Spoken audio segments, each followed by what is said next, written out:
I want to explain using clear language and scientific data why the concept of race is largely irrelevant. I've never been one for political correctness, and I won't gloss over the ugly truths. I'm going to just address the biology of what some people call race.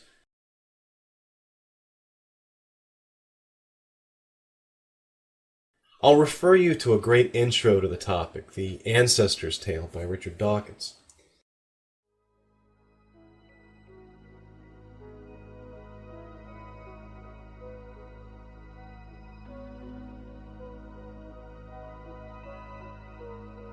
The differences in morphology, cranial and facial features between human races are typically around 10 times the corresponding difference between the sexes within a given race, larger even than the comparable differences taxonomists use to distinguish the two chimpanzee species from each other.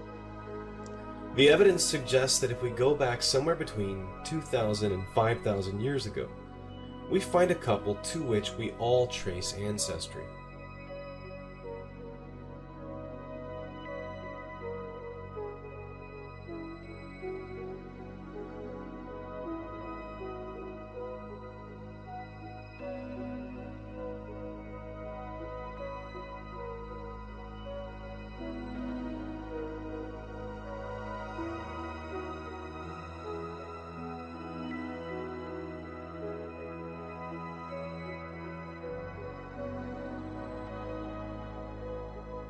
Which leads me to fact 3. We are all Africans.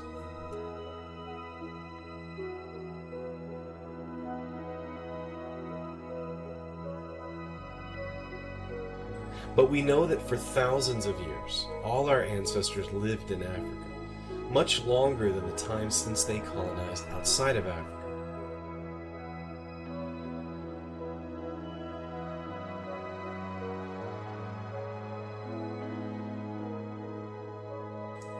Which leads me to fact 4. Skin color is a very poor predictor of ancestry.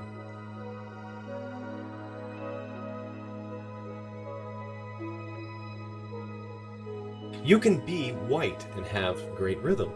You can be black and not have any athletic talent. You can be Asian and very bad at math. Stereotypes exist because of confirmation bias and social environment, not biology.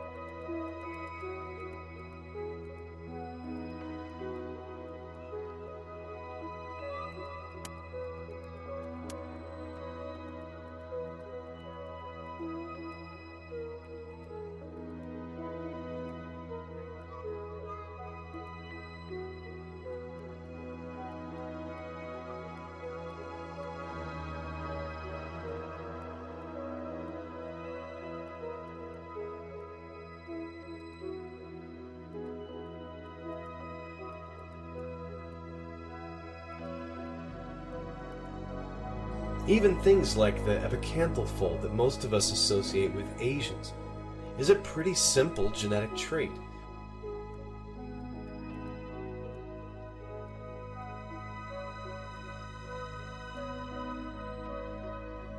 Unrelated to height or athletic ability. Yao Ming, for example, is a very tall Asian. His being tall or good at basketball is probably at least partly genetic. But those genes aren't denied to him because he has genes for Asian eye folds.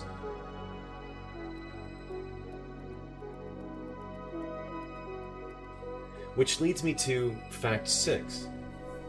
Your DNA is not your identity.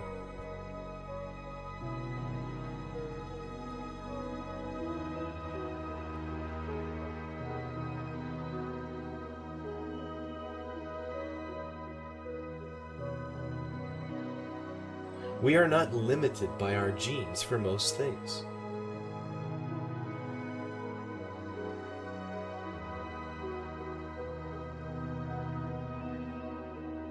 Disease risks, tolerances, or resistance to sun or alcohol or breast cancer.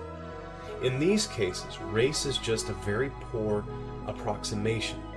If you're black, it's worth checking that first. If not, there are other conditions that are more likely. Which leads me to fact 7. Ethnicity, or race, is a societal construct.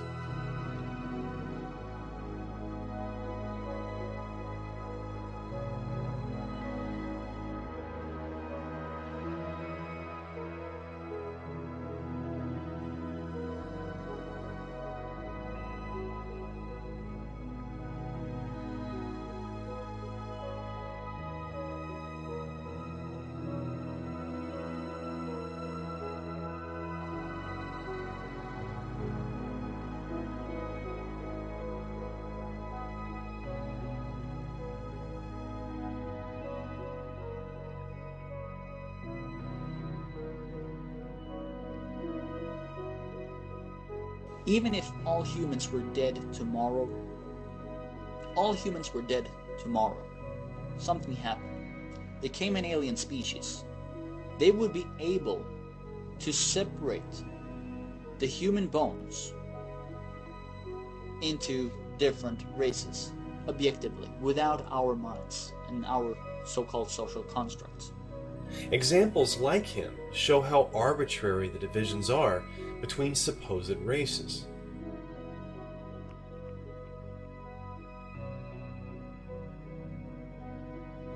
So you can pretend it doesn't exist as much as you want, but it does.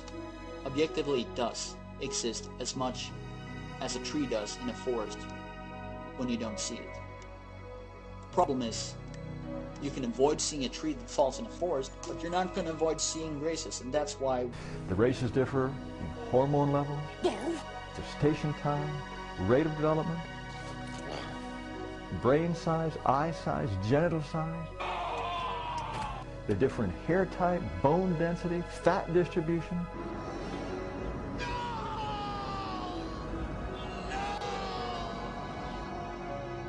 Age of puberty onset.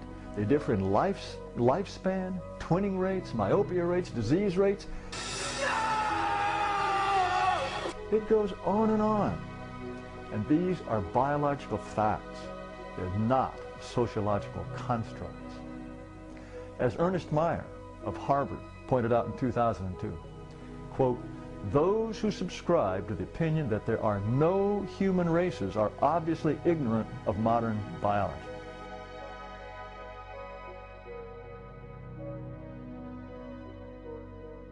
It doesn't tell me anything about his ancestry to call him black, or Asian, or white.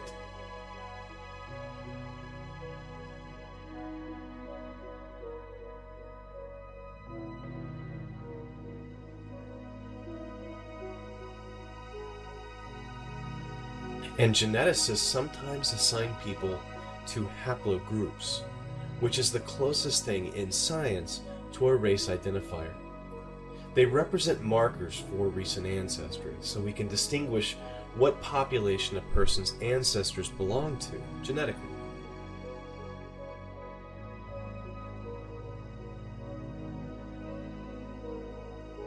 You can go to one of several low-cost genetic testing services in the US or Europe and have your haplogroup determined.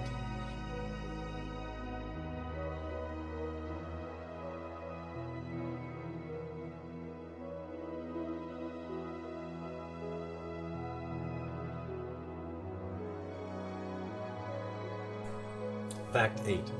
Humans are diverse and interesting. We shouldn't get hung up on skin color.